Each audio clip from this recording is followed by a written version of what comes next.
and welcome to this week's Wildlife Matters podcast with me, your host, Nigel Palmer. On today's action-packed show, we'll be talking to Deborah from Hedgepigs, which is a dedicated hedgehog rescue based in the East Midlands. And we'll find out how a hedgehog rescue works behind the scenes, how to attract and support hedgehogs in your own garden, and why are they doing better in urban areas than they are in the countryside. All this and more are coming up right after we hear from our partners at One Voice for Animals who made this episode happen.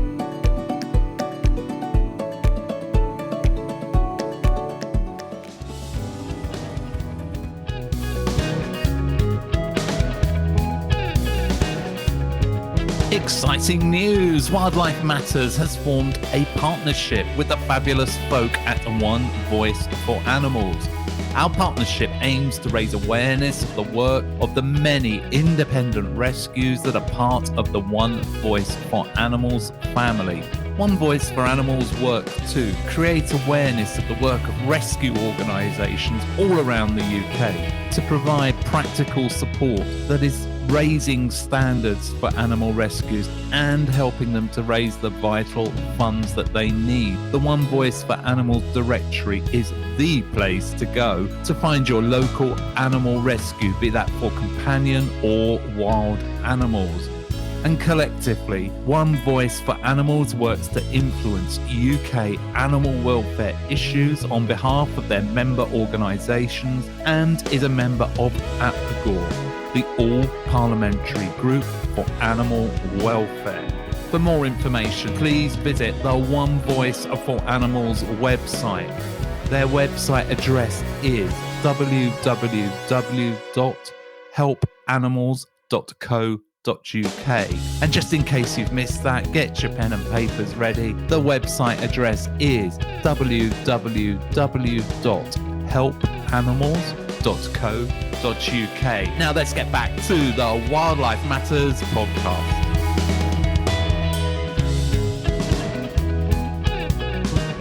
Hedgehogs are one of the most popular wild animals and a huge favourite with listeners to the Wildlife Matters podcast. And that's why we were so delighted to catch up with Deborah, the founder of Hedgepigs, which is a dedicated hedgehog rescue centre, and find out all about hedgehogs. It's coming up now in a feature-length episode. Enjoy. Hello and welcome back on this week's Wildlife Matters podcast. We're speaking to Deborah from Hedgepigs. Hello, how are you? Hello, Deborah. I'm great, thank you. Lovely to meet you, and thank you very much for coming on and joining us here today. Really looking forward to having a chat about hedgehogs and finding a bit more about Hedgepigs and what it is that you do. So to start with, obviously there's loads to go through, but can you tell us a bit your story, really? I mean, how did it come by that you started Hedgepigs was really a complete accident. I was converting our outhouse into what was going to be my craft room, and I was happily sat in the garden painting some shelving one summer's day, and I heard some rustling, and I thought, oh, it must be one of the neighbours' cats just settling down for a sleep in the garden. And no, it wasn't, because the rustling kept going on. And about 2 hours later, I managed to find a collapsed hedgehog, completely dehydrated, absolutely exhausted from the heat. And so I very quickly stuck some gloves on, scooped it up, popped it into a cat basket and tried to find a rescue for it. All of our local rescues were full. And so the next thing was to get some advice about what to do with it. I managed to rehydrate it and released it into the garden, very quickly knocked up a hedgehog house, contacted the British Hedgehog Preservation Society to see what else I could do to help, because I knew that they were endangered. And before I knew it, I was going on a course in how to rescue and rehabilitate hedgehogs. And the next thing I knew, I was talking to the BHPS about opening my own rescue. And if you speak to my other half, he will tell you that he was never consulted during any of this process. That's a fairly familiar thing, I think, when you speak to people who set up new rescues. They come about in interesting ways, don't they? And partners generally, not needed No, at that no, time in the it's process. all changed a bit since then, but yes, so it's escalated from being this small little rescue. We are still a small little rescue, but we are now a registered charity as well, which is thanks to Val Green and One Voice for Animals. Yes, and Hedgepigs just continues to grow, and we've had over 500 hedgehogs through the door since we opened, which, to say that we really should only be taking in about 10 at a time is quite a feat. It's an amazing number. And it's only, because, am I right, was it It was, 2018 yes. when you first, It is, relatively recent? And Yeah. 500-ish, 5 years, that's a really good going, isn't it? That's a dramatic increase, isn't it, as you gone round. And good to hear that you've got the support from people like the British Hedgehog Preservation Society, who Faye and the team there do amazing work, don't they? And also from Val and the team at One Voice for Animals. I mean, Very I've supportive been of incredibly small lucky, the press. support I've had. I went to volunteer at Brinsley Animal Rescue, is our local biggest wildlife rescue, and the training and additional support I've received from them has been amazing. I've got a barrage of vets that I work with, so depending on what's wrong with the hedgehogs that come in, depends on which vet it might go to. I have incredible support from the vets that I work with and the local community. And of course, anyone who finds a hedgehog in distress really wants to help it, and people really do step up quite amazingly. And that's so good to hear that there is a community. And I think also you're right, vets in general, they do this because they love animals rather They than absolutely any other do. way. And vets don't get paid really to help wildlife. And at the end of the day, they are running businesses. So the fact that they are happy to give me some of their time to be able to help an endangered species is really quite incredible. Yeah, big shout out to the vets. Absolutely. Yeah, it's good to hear how far you've come in such a really quite a short amount of time. And I'm sure that's had its challenges, but it's also an amazing thing. It is. But I'm blessed with some wonderful volunteers. I've had some incredible volunteers over the years. I was resistant to take volunteers in because I very strongly felt that I had a duty of care to any animal that I took in, but actually to be able to train other people up so that if they wanted to, they could go on and open their own rescue and do for them the service that Brinsley did for me and other places do, is actually we need more rescues for wildlife. So it's actually really quite lovely to be able to take in people who care for the animals and actually to train them up and get them going. Yeah, it's very satisfying, I imagine, and a really good way of looking at it. That your volunteers are such a resource and potential rescue starters or not, as the case may be. That's their choice, but great that they've got the necessary do it without them. I'm working full time, caring for my 91-year-old father, looking after my partner, and family general, and so to be running the hedgehog rescue as well. The volunteers that I have are absolutely incredible. And my trustees, I mustn't forget them. No, they play an important role as well. It's that old adage, though, isn't it? If you want something doing, find a busy person. And you clearly are that busy person who also took this on as well, sort of thing. So well done to you for that. Bringing us around sort of British wildlife is fascinating and wonderful. And you've kind of gone into this, but what is it about hedgehogs that to be really honest, did it for you? It was just that chance encounter. And I love all animals. Most insects. There's a couple of insects that I'm not so keen on, especially actually a few more since I started looking after hedgehogs. But our outhouse that the rescue is actually based in isn't big enough to fit many types of animal in. And hedgehogs, while they do need a decent size of enclosure, we can actually stack those enclosures. And very luckily, my mum has, before she died, funded a block of cages for us, which is just an absolute godsend because we're able to put the hedgehogs in this stacked block of cages, and it means that we can take more in. Whereas if we were taking in foxes or if we were taking in a badger, we'd need to have an awful lot of land, and equally for birds, there just isn't room in our garden for an aviary. So hedgehogs really were one of the few species of British wildlife that actually we could actually make a difference to. And well done to your mum, because that's made such And a to be honest, difference. all of There, hasn't this, it? Mum was such an amazing supporter. She helped me set up a charity bank account, and she installed a love of animals in me. And so I think all of this really, to some degree, is down to her. Yeah. And what an amazing thing for her to carry Yes. on with. Yeah. I understand that about hedgehogs, that they're maybe a little easier in space considerations than the other animals, but still Oh, very most challenging in definitely. their own. Most definitely. Yes, So they're stubborn little creatures. they are, yeah. We always used to say stoic, not very good at telling you what's wrong, really, are they? Whereas other animals hold a paw up or do other similar things. Hedgehogs No, don't really do and I this had sort of. hedgehogs in the past that really, if we were faced with the ailments that they came in with, we'd be lying, rolling on the ground or passing out. But the hedgehogs just seem to continue and carry on and have this zest for life and this desire and drive to live that I've never seen in any other species of animal. No, they are quite remarkable with that. No, hedgepigs, your focus really is rescue, rehabilitate, and release hedgehogs. So could you talk us through like those three obviously key Of course. phases in what you do, and maybe a little example of how So they would work? obviously with any animal, any wildlife animal, the main thing is that in order to help it, you've got to be able to trap it. Hedgehogs are slightly easier than some species to trap in that they've never developed that concept of flight in danger. So where a fox or a badger or a bird might try to get away from you, a hedgehog, when it's absolutely terrified, will just stand stock still. And it means that they're very easy to trap.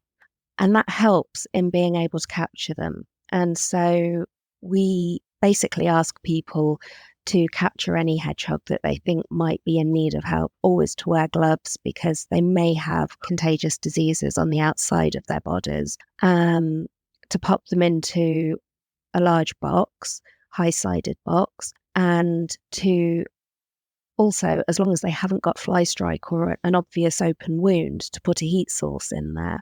And then the rescue part of it is really down to the people that find those hedgehogs. And we're just giving advice on that side of things, because then we ask the person to find a way to transport it to one of our vets. Or if failing that, it's not possible, then we'll try and find some means of transporting it there or to us for them. We don't accept hedgehogs at our house because it is our private home, and so we're not open to members of the public. So the rescue is really about people in the community who come across hedgehogs in distress. We're just there to advise on that side of things, and also to advise whether a hedgehog needs rescuing or not. So probably one of the best examples we've had recently was a hedgehog who had been caught up in some litter. And it was one of those, you don't see them very often. So where this poor hedgehog had managed to find one, I'm not really sure. But it was one of those plastic sort of ring things that go around 6 packs of beer. And it obviously been knocking around for quite a while because it looked quite old. And this poor hedgehog had managed to get its head stuck in one of the holes and needed to be taken out. And one of the problems with hedgehogs is that just actually capturing them and taking something off them that's causing a constriction injury is not enough, because once a hedgehog becomes stressed, they all have dormant parasites living in their stomachs. And so once stressed, that dormant parasite will sense a weakness and might spring to life, at which point, if you just let it go, the hedgehog could be overwhelmed by that parasite and die anyway. So when people find hedgehogs with things wrapped around them, it's always better to bring them into rescue, even if it's just to monitor them for a few days. And so in this particular case, the hedgehog was brought into us and all the plastic was removed from it. And we were able to do a fecal sample, which we do all our own fecal samples, to determine that this hedgehog had a parasite inside it called capillaria. and Capillaria hatches into a rather unpleasant worm. So Capillaria is the egg that hatches then into a nasty worm. So we were able to treat it for the worms that it had got. And then it was able to go back to a garden that was very near to the location that it was found. So one of the critical things and the most enjoyable thing about doing this is actually to help a hedgehog overcome any ailment or illness, and then to actually release it as close as possible to the location that it came from. And people often say, don't you get attached to them?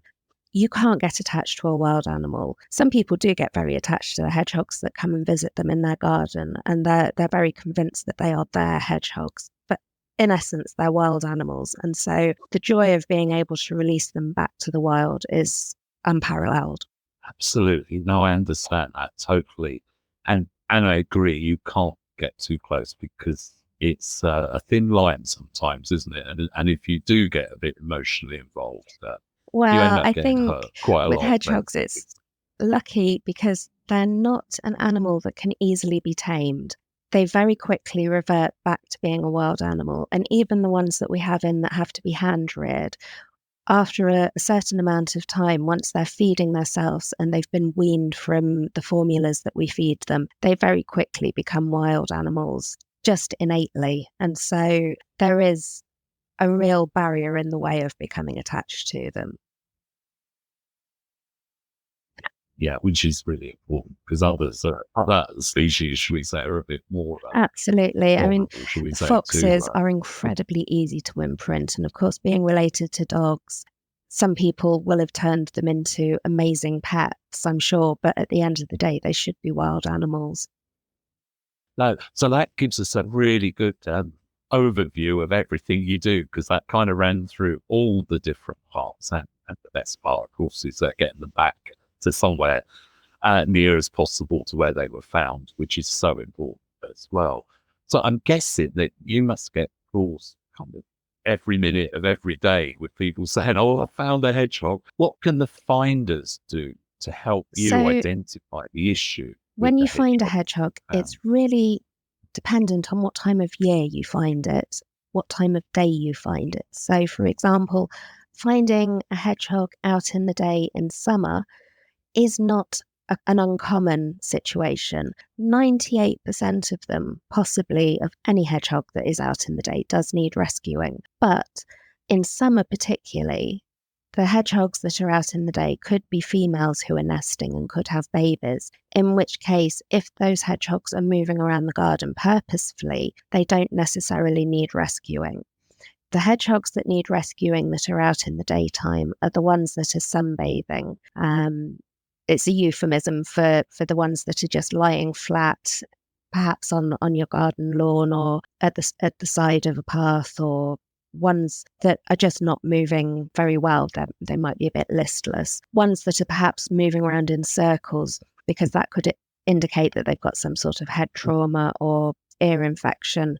And usually a hedgehog that's out in the daytime is only out in the daytime because they haven't got enough food at night. And so they've come out in the day to look for some more food. Hedgehogs are voracious eaters. They have fabulous appetites, and they need to fill and empty their stomachs 3 times during the course of the evening in order to get the nutrients that they need. Just like we have breakfast, lunch and dinner, they will have an equivalent, but in the evening. So when a hedgehog's out during the day, it's usually a bad sign. There's a difference again between winter and summer, because obviously in summer, the evenings are much lighter than they are in winter. And so if we get a call at 5 o'clock in summer, quite possibly those hedgehogs are just starting their evening wander looking for some food, because actually they don't have as many dark hours in order to find food as they do during winter. That's probably our first consideration. When there are hoglets being brought into the question, it's really about observation. And so if somebody discovers a lone hoglet wandering around, it might not be on its own. Mum might not be too far. So the best thing is to always watch it for a couple of hours and see if mum comes to collect it, see if it goes back into a particularly dense part of undergrowth, because that could be where mum's nesting. So the hands-off approach for any animal that is moving around is really the best approach.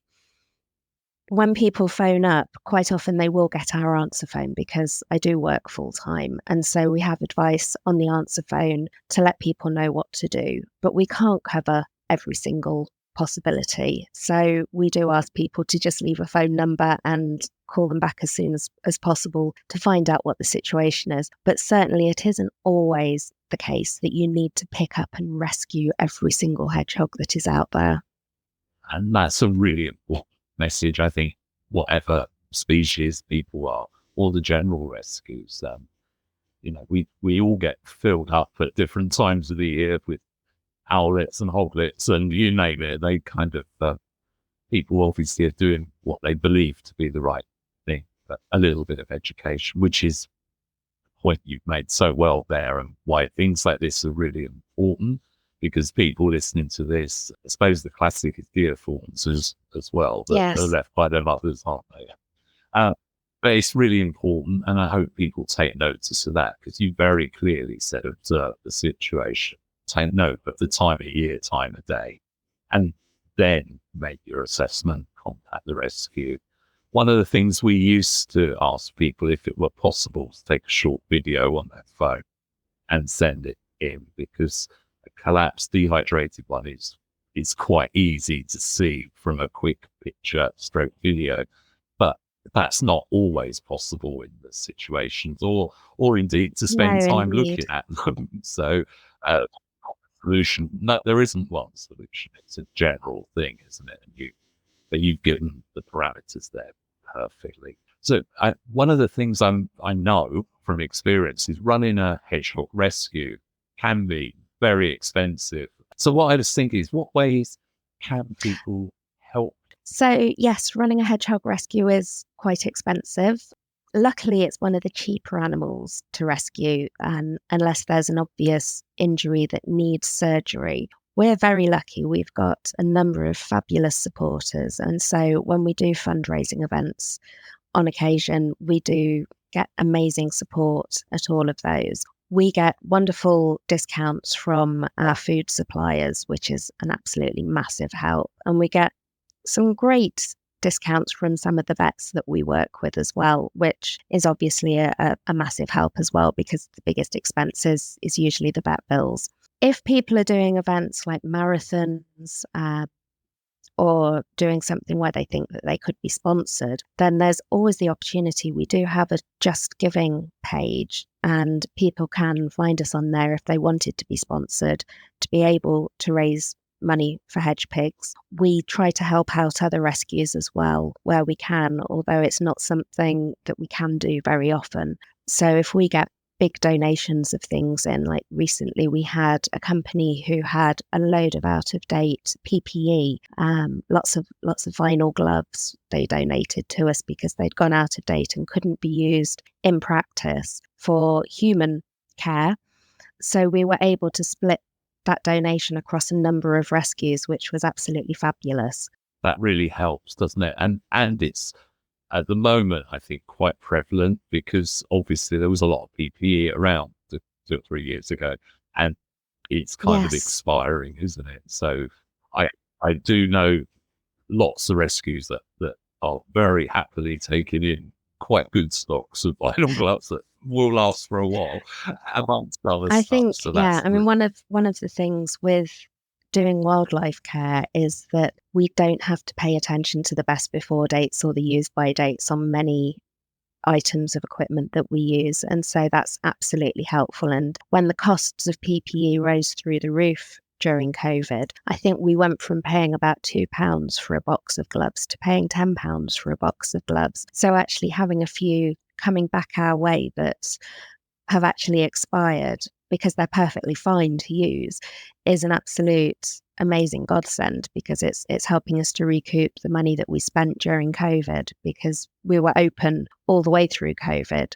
because wildlife rescue was one of the things that was allowed to continue. And thanks to the British Wildlife Rehabilitation Council, which we're also a member of, we were given a particular notice in case we got stopped by the police asking us why we were out and about, because we were still rescuing and releasing hedgehogs, even all the way through lockdown. And well done for that, because that was quite a challenge for everybody in so many different ways. Unfortunately, I know road incidents maybe dropped out, but nothing else did. And because people were around a lot more, there was a huge influx. And as you say, prices on everyday equipment went through the roof, and the donations stopped in general. So it was a real tough time for most people in whatever form of animal rescue you were involved in at that time. So for a young organisation to come through that and survive it and get through, you did an amazing job, clearly, in getting Hedgepigs through that difficult phase that we all took through. But you're right, it's nice that some things are coming back now, because you've kind of paid for them in one way, and it's nice to get the benefit back a little bit as well. So I don't know if because different rescues work a little differently, but a common one with a lot of rescues is newspapers and towels and things. I don't know if that's something you yes, do. we don't tend to use towels too much. I've managed to accumulate a huge number of towels over the years, and towels are something that we don't use a lot because hedgehog claws get caught in them very easily. So unless a hedgehog that's in our care is needing bathing or is in need of something to dry it off particularly, then a towel isn't really used very often. We tend to use little fleece pouches, which I've made personally, but also one of our supporters has made a huge pile of those for us. Probably the thing that we get through the most is newspaper. We do have a drop-off point at the front of our house where people can drop newspapers off. And luckily, again, we have a huge amount of supporters who do this and who collect newspapers in for us and drop those off. So that's absolutely incredible. And again, it's down to the support that we have from our local community, really, that it's another thing that we don't really need for. That's fantastic. It's great to know that you're well supported and how valuable those yesterday's newspaper is in certain times and situations.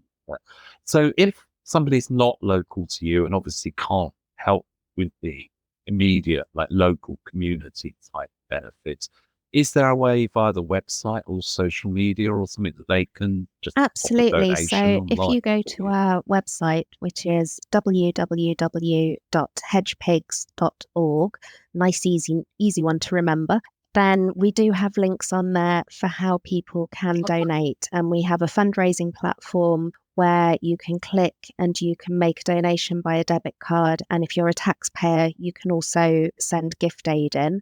We have a PayPal account, which is dedicated to the charity. Everything is hugely transparent being a charity because we have to send all our accounts in every year to make sure that nobody's doing anything untoward with any of the funds that we receive. And 100% of all donations that come in do go 100% to the hedgehogs. We are manned completely by volunteers and nobody takes any payment.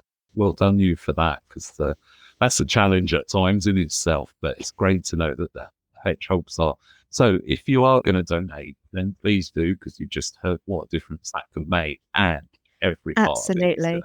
I think So it's even, I hate to say it because I know that there are people out there that are experiencing huge financial traumas themselves at the moment, but £1 can actually feed 2 hedgehogs for an evening. That's really important to get over, that a relatively small donation can still make a really big difference.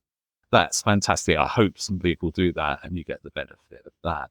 So moving on a little bit now, can we talk about hedgehogs in the wild? I mean, they're in decline, but I've heard recovering in That's urban right. areas. So the latest State of British Hedgehogs report, which is published by the People's Trust for Endangered Species in association with Hedgehog Street, has discovered that hedgehogs are recovering in urban areas. Mostly that's down to the increase in hedgehog highways, the wildlife corridors that people are creating, and also the supplementary feeding and putting water out for hedgehogs when there are droughts and when they haven't got access to most of the food sources that they would normally forage for.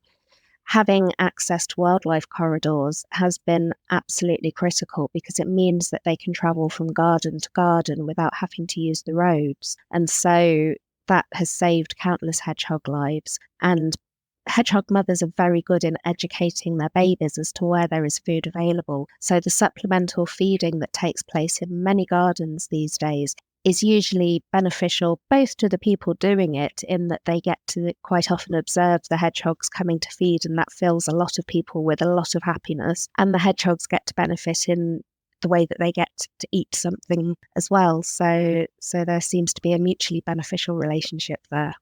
So on a hedgehog highway, can you just explain how that practically works, say between neighbours with adjoining Absolutely. So one of the gardens or things that something we like that? do in the Beeston area in Nottingham, we invested in what's called a diamond core drill, and we make holes in gravel boards in between people's fences. So the concrete gravel boards are often a barrier for people's gardens for hedgehogs to get through. Where there are hedgeways and hedgerows, then hedgehogs can obviously travel between the gardens quite easily. But any kind of wooden or concrete blockade that's in the way stops a hedgehog or any other wildlife from being able to move between a garden. So we try to make gardens as accessible as possible, and we're trying to help in our community to be able to do this.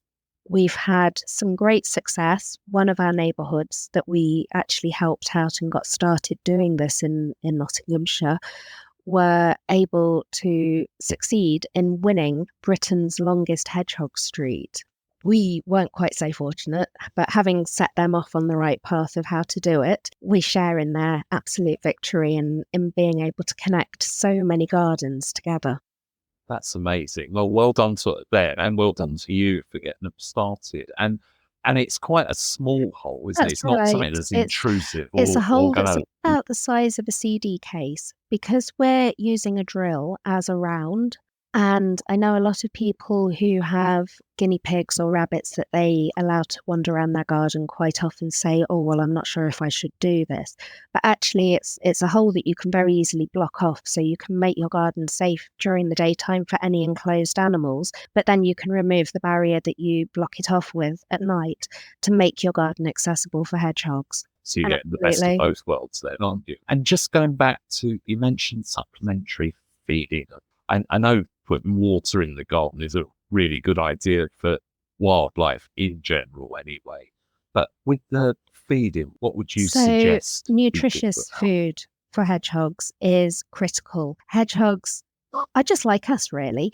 They will eat all sorts of things that are no good for them. So just, I don't know if your favourite thing is chocolate or cheese, but I'm sure you've got something that is no good for you that you absolutely love to eat. For hedgehogs, there's a massive variety of things that they love to eat, but is really absolutely no good for them. So mealworms, the chubby mealworms that some people put out, the black soldier fly larvae, are also not particularly good for them. So mealworms and soldier fly larvae really aren't very good. Sunflower hearts are not very good. They can quite often get stuck in their throats and cause breathing difficulties, and so can peanuts, which again, all of these things have absolutely no nutritional benefit to a hedgehog whatsoever. And actually, when a hedgehog doesn't get the nutrition it needs, then it's in danger of becoming very ill, because the hedgehog's body does a thing which is quite remarkable, and it will extract the nutrients it needs from its own bones. And by doing this, it means that its bones weaken and it can't actually support its own body weight to continue foraging and looking for food, which is quite a horrific idea, because to then just be stuck in one spot or small range to not be able to find food is truly horrific. So putting out something as simple as meaty cat food in jelly or a soft meaty dog food cat biscuits. You can get specialised hedgehog food. This is fabulous if you can manage to put that out for them, because the nutrients are specifically balanced in hedgehog food for hedgehogs as species. But it's any kind of meaty cat food, dog food. Hedgehogs can't have a vegetarian or vegan diet because they absolutely depend on the nutrients that they get from meat. Their natural diet is insects, and they love to eat snails, and they love to eat earthworms and beetles, caterpillars, and those are all really because of the meat benefit that they derive from those insects. So to put a meaty food substitute out is absolutely brilliant. That's great advice, and thank you for sharing that. So we're pleased to hear that in urban areas, there's a general sort of increase in hedgehog numbers, although they are still seriously low compared to maybe a generation or two ago, aren't they? But in the countryside, it's quite a different thing. They don't seem to be recovering where you kind of think that naturally that would. In the countryside, there's a problem with farmers and landowners selling off land for housing estates, because those hedgerows that were between the fields that the hedgehogs used to quite happily use to cover themselves to be able to move from field to field looking for insect food, they don't exist anymore. And because building companies don't automatically put hedgehog highways and wildlife corridors into their new estates as a matter of course, those hedgehogs are finding big areas that then they can't get to. In addition, there are other issues along the lines of other species that may be absolutely thriving as a result of changes to their landscape. Badgers are the only animal that are known to predate hedgehogs, and I'm not going to demonise the badger here because I adore badgers as well. But in some areas, badgers have been seen to be on the increase, and hedgehogs and badgers do eat the same food. Any imbalance in the ecosystem is going to make a big difference. And where there are big woodlands, big forests in England, we used to be this amazing country of patchwork fields and woodlands. And that's not the case so much more these days, because there are these big housing estates that are springing up and massive warehouse developments. And all of those are taking those environments away from our wildlife. And so imbalances do occur, and there's a very definite pecking order with wildlife. There was a recent study done that shows that the badger is truly at the top of that pecking order. Then there's foxes and hedgehogs, and while a hedgehog might stand its ground against a fox, if there's some food available that a fox quite likes, then it's quite likely that it's going to see off a hoglet in order to get that food, and a hoglet won't have the defences that an adult hedgehog would have. And there, by losing potentially a hoglet, you're losing a generation of hedgehogs. And so making sure that as much is done as possible to preserve the environment and not chopping down woodlands. And I say, obviously, there's a housing shortage in some areas, so some areas do actually need new building estates going up. But if councils could actually think about what they're doing when they're approving these situations and actually allowing developments to go ahead. In Nottinghamshire, again, we're incredibly lucky because the Nottinghamshire County Council has stated categorically that any new planning development that's approved should include wildlife corridors. And so that's quite groundbreaking. And I would love to see that extended across the entire country. Yeah, big shout out there for Nottinghamshire County Council, because that is forward thinking and it is the solution. And I just hope many councils pick that up and follow the lead, because clearly it's working there, which is good.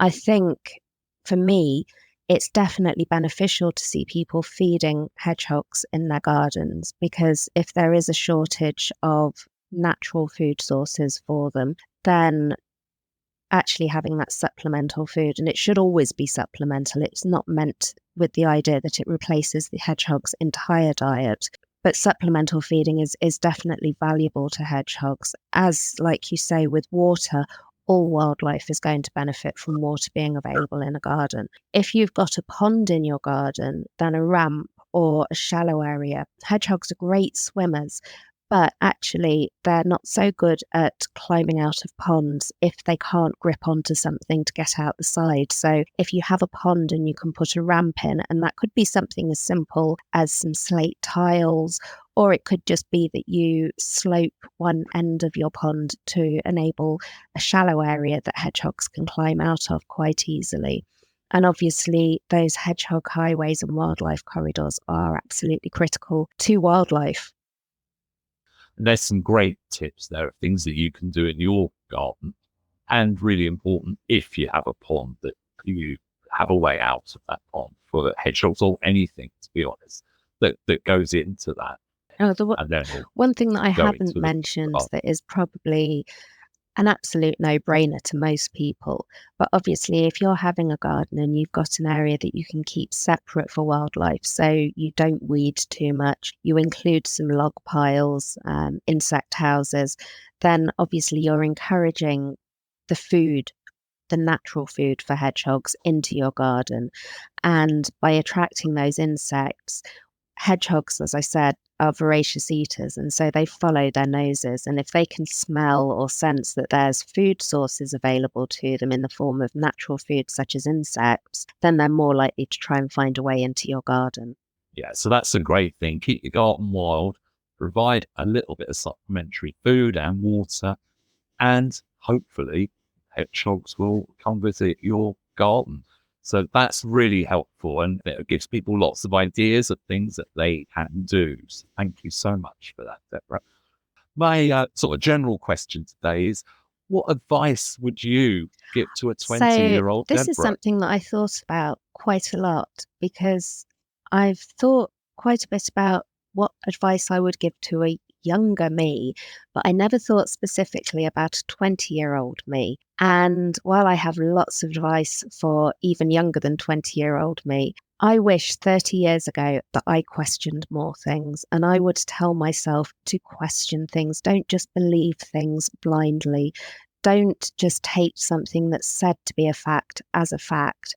And if you don't understand something, then ask a question and ask somebody to explain it more, because there's really no such thing as a stupid question. It's just something that either hasn't been explained to you, or it's something that you just don't know. And in this age of technology, so many people are drawn to the internet for their facts. And actually, 20-year-old me thought that the internet was going to become this amazing resource of actual information that could be used for study, could be used for research, could be used to find out facts. And I would tell 20-year-old me, please make sure you keep thinking of it in that way and don't believe all the stuff that people post out there, because there's so much nonsense. And this involves hedgehogs as well as every other area of the world, really, because there is fake news about everything. And so question more. That's my big advice to my younger self. That's fantastic advice for anyone. When I was younger and at school, science was not for me at all, and I wasn't the best student. But actually now, had I studied science, then there'd probably be many more career paths open that I actually would have been interested in at this time. But yeah, questioning is critical. Yeah, I agree. And I agree on the science. It's kind of, that's where we get the answers from. And I was the same as you, kind of passed me by a bit at school, wasn't my interest. But now I'm, oh, let's go and check the science facts and Absolutely. read the actual documents. And I wish I'd done that a lot earlier than I did start doing that. And one of the things that we like to do on the Wildlife Matters Square podcast is we have one question that we like to share with everyone because it's relevant. And I think it's kind of broadens the debate up and leaves it open for other things. So what one thing needs to change to help hedgehogs in Britain? And do you think it's likely to change in the next 5 years? Personally, there's so many different ways that I could have answered this question. But I think the most succinct way that I can put it as one answer is human attitudes to wildlife. need to change. And that's not just us as individuals, it's governments. It's really disappointing to have heard that recently we missed our climate change targets in terms of the heating levels that the country experienced. I think that with the right pressures and with enough of the general population going for it, then yes, in the next 5 years, we can actually make a difference to the climate and we can make a difference to the environment. And that will help hedgehogs immensely. I think if we just ignore it and leave it to somebody else to fix, it's never going to happen. So I think our attitudes and putting pressure on government groups could change enough in the next 5 years that it could actually make a big difference, not just to hedgehogs, but to all wildlife.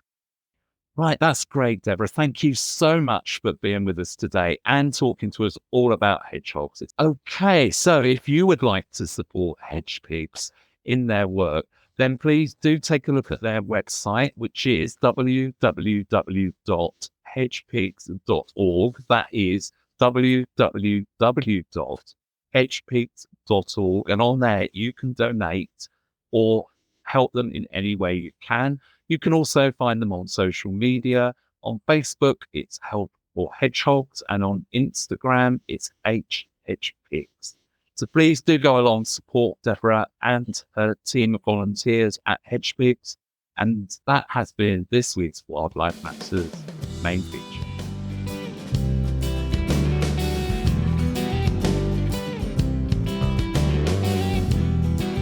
It was a real treat catching up with Deborah and hearing about the incredible work that she and her dedicated team of volunteers are doing to help hedgehogs.